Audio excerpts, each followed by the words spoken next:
ધોરણ 4 વિષય હિન્દી એકમ નંબર 2 જેનું નામ છે बढ़ते કદમ। આ એકમના સ્વાધ્યાય પોથી સોલ્યુશન માર્ગદર્શનની વાત કરીશું। આ અમારી અંગત ચેનલ છે, એની ઉપર તમને ફક્ત માર્ગદર્શન આપવામાં આવે છે। જ્યારે તમને ના સમજાય ત્યારે જ એનો ઉપયોગ કરવાનો છે। ચાલો જોઈએ છીએ આપણે પ્રશ્ન નંબર 1। પણ એના પહેલાં એકમની થોડીક અહીંયા बात करी से कर लीजिए सारांश कि पुस्तक इकाई बढ़ते कदम नाम से ही सार्थक है, क्योंकि इस इकाई से छात्र वर्ण पर से शब्द यह वह ए वे लिंग वचन से परिवर्तन होंगे और हिंदी अध्ययन की ओर अपने कदम बढ़ाएंगे। तो આપણે આ એકમની અંદર यह वह वे ए लिंग परिवर्तन वचन परिवर्तन એ શીખવાનું છે। खूब सरल है और खूब ज झड़पथी तमने आवड़ी जशे। જોઈએ છે અહીંયા इस इकाई में छात्र क्या करेंगे, तो इस इकाई में छात्र वर्ण पर से शब्द रचना, सरल वाक्य का लेखन और उच्चारण, दूर और नज़दीकी वस्तुओं के निर्देश के लिए वाक्य रचना, लिंग के आधार पर शब्द प्रयोग करके वाक्य रचना। इसके अलावा यहाँ पे वचन के आधार पर शब्द प्रयोग करके वाक्य रचना, चित्र देखकर उसका वर्णन एवं प्रश्न के उत्तर देना सीखेंगे। चलिए बढ़ते हैं प्रश्न नंबर 1 की ओर। तो अहीं प्रश्न नंबर 1 ની અંદર सूचना आपी है। सूचनाનું खास वाँचવું। हिंदी और गुजराती में भिन्न रूप से लिखे जाने वर्ण लिखिए। तो जे गुजराती और हिंदी में अलग अलग रीते આપણા કક્કો લખાય છે એ લખવાનો છે। જેમ કે અહીંયા ક આપેલો છે તો એ ગુજરાતીમાં આવી રીતે છે અને હિન્દીમાં આવી રીતે છે। અહીંયા જ આપ્યો છે જે ગુજરાતી અને હિન્દી બંનેનો અલગ અલગ છે। તો આ બંનેને તમે કઈ રીતે લખી શકાય એ રીતે લખવાનું છે। અહીંયા તમને આ કક્કાના શબ્દો આપેલા છે, બ છે, ભ છે, અ છે, એ છે। તો આ શબ્દો તમે જે વર્ણ આપેલા છે, અક્ષરો આપેલા છે તમે લખી શકો છો। આગળ પ્રશ્ન નંબર 2। પ્રશ્ન નંબર 2 ની વાત કરીએ તો પ્રશ્ન નંબર 2 ની અંદર સૂચના આપી છે કે નિમ્નલિખિત, જો સૂચના વાંચતા શીખી જવાનું તો તમને એનો ખ્યાલ આવી જાય કે શું કરવાનું છે। વર્ણો છે બંને વાલે દો દો શબ્દ લીખીએ, એટલે કે અહીંયા જે અક્ષર આપેલો છે એના આધારે શબ્દ બનાવવાનો છે। અહીંયા પહેલું આપણને ઉદાહરણની તરીકે આપ્યું છે ઋ, તો એના બે શબ્દો બને છે ઋષિ અને ઋતુ। તો એવી જ રીતે આપણે અહીંયા નીચેના જે અક્ષર આપેલા છે એના બે શબ્દો બનાવીશું।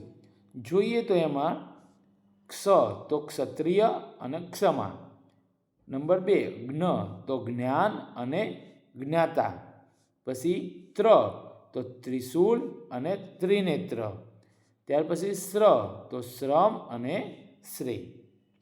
પ્રશ્ન નંબર 3।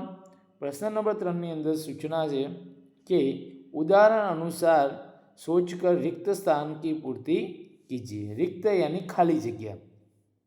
અને ઉદાહરણ ખાસ તમારે જોવાનું। જો ઉદાહરણ તમે શીખી જશો તો તમને તરત સમજાઈ જશે કે શું કરવાનું છે। અહીંયા જોઈએ કે ચિત્ર આપ્યું છે સાયકલનું, તો એને હિન્દીમાં શું કીધું છે, યહ સાયકલ હે।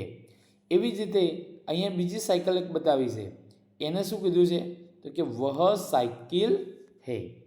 હવે જોજો અહીંયાથી શીખવાનું છે તમારે। અહીંયા માછલીનું ચિત્ર છે અને અહીંયા પણ માછલીનું ચિત્ર છે। અહીંયા શું કહે છે, યહ મછલી હે। તો અહીંયા તમે જેમ સાયકલના અંદર પરિવર્તન આવ્યું હતું, જુઓ સાયકલમાં જેમ શું પરિવર્તન આવ્યું હતું તો કે યહનું વહ થયું, તો અહીંયા આપણે ખાલી જગ્યામાં શું લખવાનું છે, વહ મછલી હે। આવી રીતે તમારે શીખવાનું છે અને જાતે કરવાનું છે। તમે ધીમે ધીમે શીખતા જશો તો તમને આવડી જશે। એવી રીતે અહીંયા यह बंदर है वह बंदर है, यह मोर है वह मोर है। चित्र आपेला है, चित्रना आधारे ज आपणे नाम लखेला है। यह कार है वह कार है, यह आम है वह आम है। प्रश्न नंबर 4 ની વાત કરીએ તો વિધાન પढ़कर सूचना है कि कि विधान पढ़कर उसके सामने योग्य चित्र की जोड़ बनाइए। अब विधान पढ़वानुं एटले के वाक्य वांचवानुं छे। एक बाजुमां आपणने आपेला छे चित्रो अने बीजी बाजुमां आपेला छे वाक्यो। एना आधारे આપણે જવાબ આપવાના છે। અહીંયા જોઈએ તો આપણને પહેલું જે ચિત્ર આપ્યું છે એ શેનું છે? તો કે શરબતનું। તો કે યહ શરબત હે। ત્યાર પછી નંબર 2, નંબર 2 ની અંદર સિંહ આપેલો છે। તો આ સિંહ ક્યાં જોડાશે? તો કે વહ શેર હે। આગળ જોઈએ તો ગુલાબ અહીંયા ફૂલ આપેલું છે। તો ફૂલને આપણે જોવું હોય તો કઈ રીતે બનશે? તો ફૂલ વહ ફૂલ હે। ત્યાર પછી શું છે? બિલ્લી। તો યહ બિલ્લી હે। અને જે પેડ છે એનું ઉપર આપેલું છે ત્યાં થશે કે यह वह पेड़ है। बराबर। आगे જોઈએ प्रश्न नंबर 5। प्रश्न नंबर 5 ની અંદર સૂચના આપી છે पढ़िए और समझिए। અહીંયા તમારે આ ફકરો વાંચવાનો છે અને એને સમજવાનો છે। શું કહેવા માંગે છે? તો કે नज़दीक के लिए एक वचन में यह है और दूर के लिए एक वचन में वह है, वैसे ही दूर के बहुवचन के लिए वे है और नज़दीक के बहुवचन के लिए ये है। इस प्रकार से यह के इस वह के लिए उस। त्यार पछी कैसे कि ये के लिए इन और वे के लिए उन का प्रयोग किया जाता है। आ समझी लीधा पछी तमने वाँची लीधा पछी एना पाछळना दरेक प्रश्ननो जवाब तमने आवड़ी जशे। अहींया उदाहरण के अनुसार सोचकर रिक्त स्थान की पूर्ति कीजिए कीधुं छे। अगाऊ आपणे जे जोयुं यह वहमां एवी रीते आ छे एकवचन अने आ छे बहुवचन। तो यहनुं शुं थई गयुं छे? वे। जो सामे चूहा छे तो शुं थई गयुं? चूहे। अने सौथी महत्वनी बाबत छे जे कोई ध्यान आपतुं नथी पण तमे ध्यान आपजो अने याद राखजो के जे हे ह शुं छे? हे एनी अंदर ज्यारे बहुवचन थाय छे त्यारे हेनी अंदर टपकું આવે છે। જુઓ ઉપર અહીંયા। बराबर। तो वह चूहा है तो शुं थशे? वे चूहे है। आगळ वह तितली है तो शुं बनशे? वे तितलिया है। જોઈએ नंबर 2। नंबर 2 ની અંદર કીધું છે यह हाथी है, वे हाथी है, यह टोपी है। अहींया माफ करजो, अहींया यह हशे तो ये आवशे। शुं आवशे? ये। यह टोपी है तो अहींया ये टोपिया है। आगळ जोईए तो नंबर 4। नंबर 4 ની અંદર वह वृक्ष है, वे वृक्ष है, यह खिलौना है, ये खिलौने है। आगळ प्रश्न नंबर 6। प्रश्न नंबर 6 ની અંદર જેમ આપણે અગાઉ જોડકા જોડ્યા એવી જ રીતે विधान और चित्र की जोड़ बनाइए। तो जोड़ बनावानी छे। अहींया जोईए तो पहलू आपने शुं आपेलुं छे? तो किताब। तो कि ये किताब है। त्यार पछी चावी छे एनुं जोईए नीचे छे ये वे तोते है। आगळ जोईए तो आपणे एने समजवुं होय तो अहींयाथी आ रीते समजी शकीशुं। तो चाबिया। तो चाबिया नीचे से ये वे चाबिया है, ये बच्चे है, ये पेंसिल है, वे तोते है, ये किताब है। बराबर। आगळ जोईए तो प्रश्न नंबर 7। प्रश्न नंबर 7 ની અંદર કીધું दिए गए वाक्य का वचन परिवर्तन करके वाक्य फिर से लिखिए। એટલે કે આપણે જે ઉપર શીખ્યા એ વચન પરિવર્તન કરવાનું છે। જોઈએ વચન પરિવર્તન। એની અંદર નંબર 1 वह हाथी है तो શું બનશે? वे हाथी है। ये विमान है, यह विमान है। वे महिलाएं हैं, वह महिलाएं हैं। यह लड़की है, ये लड़कियां हैं। वह कुत्ता है, वे कुत्ते हैं। प्रश्न नंबर 8 એની અંદર યોગ્ય શબ્દ ચૂનકર રિક્ત સ્થાન की પૂર્તિ कीजिए। એટલે કે યોગ્ય શબ્દ પસંદ કરી અને ખાલી જગ્યા પૂરવાની છે। યાદ રાખજો, રિક્ત એટલે ખાલી જગ્યા, બરાબર। રિક્ત સ્થાન તો ખાલી જગ્યા। એમાં જોઈએ નંબર 1, यह धोबी है, वे विद्यार्थिनियां है। यह गुब्बारा है, यह तितली है, यह फूल है। प्रश्न नंबर 9, प्रश्न नंबर 9 ની અંદર સૂચના આપી છે કે ઉદાહરણ કે અનુસાર રિક્ત સ્થાન की પૂર્તિ कीजिए। એટલે કે ઉદાહરણમાં શીખવાડ્યું છે એવી રીતે આપણે ખાલી જગ્યા પૂરવાની છે। જોઈએ તો એમાં उदाहरण के तौर पर कीधुं છે, यह तोता है, उसका रंग हरा है। तो हवे આપણે બનાવીએ તો કઈ રીતે બનશે? ये बच्चे हैं, उनके पास गेंद है। आगर नंबर 2, यह हिरन है, उसके 2 सींग है। आगर જોઈએ તો नंबर 3, नंबर 3 ની અંદર કીધું છે, यह छाता है, उसका रंग पीला है। ये वे खिलौने हैं, उनका रंग पीला है। या रंग बेरंगी है ऐसा भी लिख सकते हैं। ये तितलियाँ हैं, उनके पंख रंग बेरंगी है। आगे જોઈએ છે તો પ્રશ્ન નંબર 10, પ્રશ્ન નંબર 10 ની અંદર કીધું છે કે યોગ્ય શબ્દ ચૂનકર રિક્ત સ્થાન की પૂર્તિ कीजिए। યોગ્ય શબ્દ શોધી અને એની ખાલી જગ્યા પૂરવાની છે। પ્રશ્ન નંબર 10 ની અંદર આપણે ખાલી જગ્યા પૂરવાની છે। તો એમાં પહેલામાં આવશે इसकी, નંબર 2 ની અંદર છે ये, નંબર 3 માં उसको, નંબર 4 उनके, નંબર 5 માં उनके।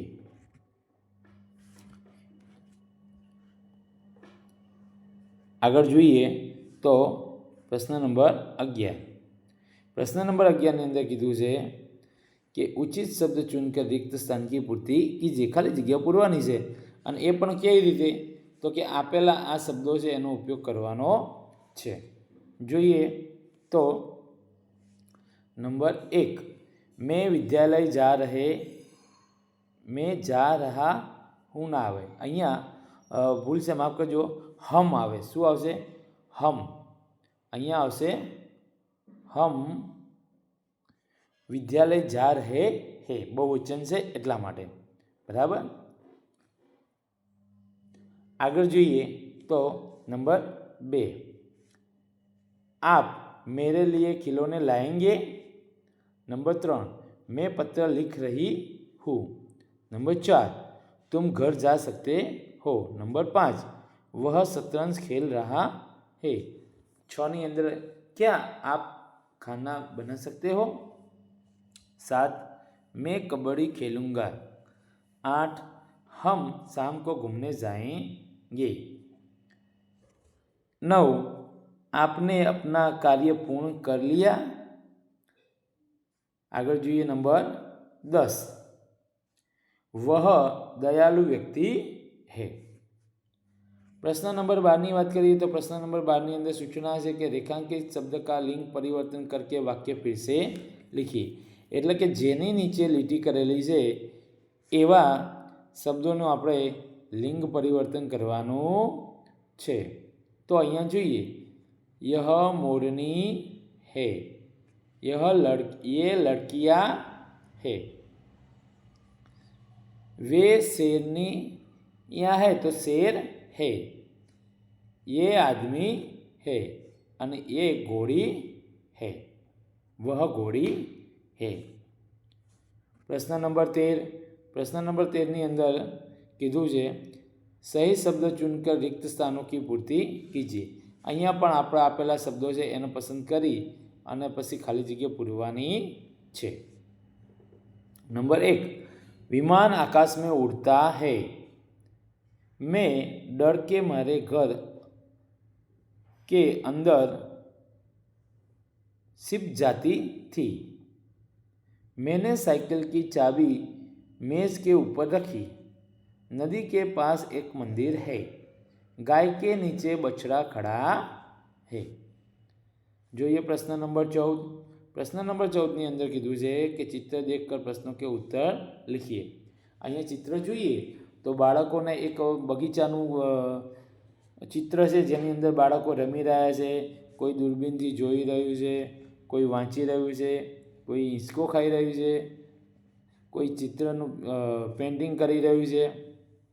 જોઈએ અંદર તો એના વિકલ્પનો જવાબ આપીએ આપણે તો नंबर 1, बच्चे कहाँ खेल रहे हैं? तो पाठशाला के मैदान में. लड़का कहाँ बैठकर दूरबीन से देख रहा है? पेड़ की डाली पर. नंबर 3 ની અંદર लड़का कहाँ पढ़ रहा है? पेड़ के नीचे. चित्र में झूला कहाँ बंधा हुआ है? पेड़ की डाली पर. प्रश्न नंबर 15 ની અંદર સૂચના છે, प्रश्नों के उत्तर लिखिए. एમાં પહેલો પ્રશ્ન જોઈએ તો नंबर 1, आपको कहाँ खेलना पसंद है? मुझे मैदान में खेलना पसंद है.